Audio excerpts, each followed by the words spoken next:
Well, I was 20 years old, and I arrived in Pearl Harbor.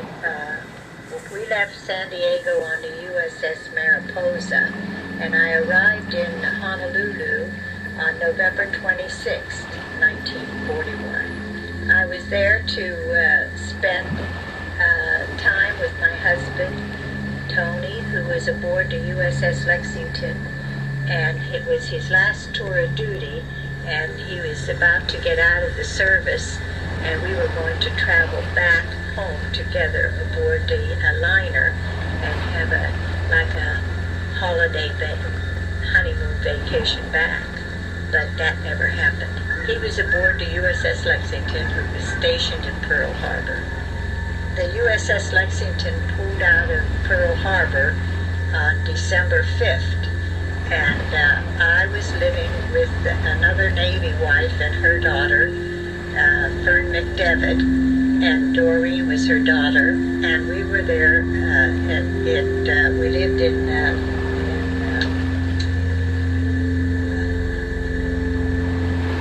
lived in Kalihi, in the Kalihi district in Hawaii, and her husband was gone. He was aboard a destroyer. And my husband was gone. He was aboard the USS Lexington. So I was living with this couple, and on December 7th, she was a heavy smoker, so she gets up early and was sitting on the porch out in the back having a cigarette when she saw the planes, and she come running into the bedroom and says, Ange, come see what this is. And I ran out and I saw the planes fly over and saw them dropping the bombs. I said, maybe it's a practice. And she said, well, it wouldn't be a practice making that much noise on the island. So that's what happened on December 7th. No warning at all that we knew. There was nothing said or anything. Now, I could hear the bombs falling, and I could hear the whistling of the bombs coming down. And outside of that, I could see the planes and the bombs falling. But I was not that right in Pearl Harbor. We were living in, like I said, the Kalihi district, which was it was a little bit outside the base. We weren't not right in the base. Well, I was a little frightened, but not so much for myself, but for my husband, who had left 2 days before that, and I was afraid that maybe he had encountered the Japanese on his way out, because he went out on the 5th and they come in on the 7th, and I was afraid maybe he had met the combat troop coming in. Everybody was startled and frightened, and we just didn't know what to do.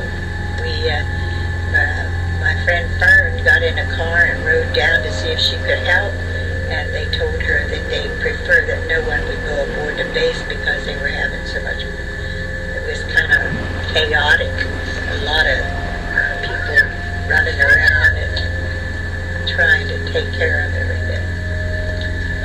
They had sunk. They had put our whole fleet out of commission. They had damaged a lot of our ships, and the USS Lexington pulled out, and the Utah pulled in where the USS Lexington was, and they had bombed and sunk the USS Utah. Well, I did not know he was well or anything until December 30th.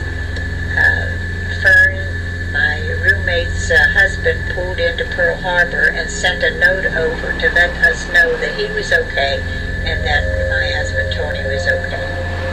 Then we had blackout. We were not allowed to show a light, and we went to the base, and we had to take shots, typhoid and different shots, and they also issued us a gas mask just in case anything further would happen.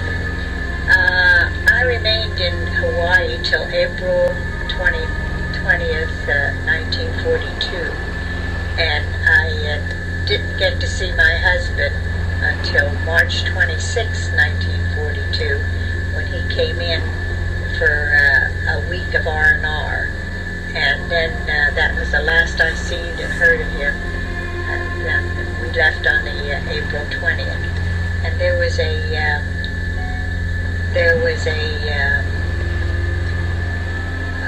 volcano erupting on the Big Island, so they left us stay until the April 21st in the harbor, and then we left. I came back to San Francisco. We had brought the crippled Nevada back, and we had a convoy of 2 transports and destroyers and cruisers. There was 11 ships in all, and so the whole we could not travel any faster than the crippled Nevada. So it took us 9 days on the water to get to San Francisco. And when we got to San Francisco, the Nevada departed there and went on up to Bremerton, Washington, where it was in dry dock to get repaired. We were aboard the USS. I was aboard the USS Republic, and my friend was aboard the USS Grant. I didn't get to see him until October 1942, when he came back to the States.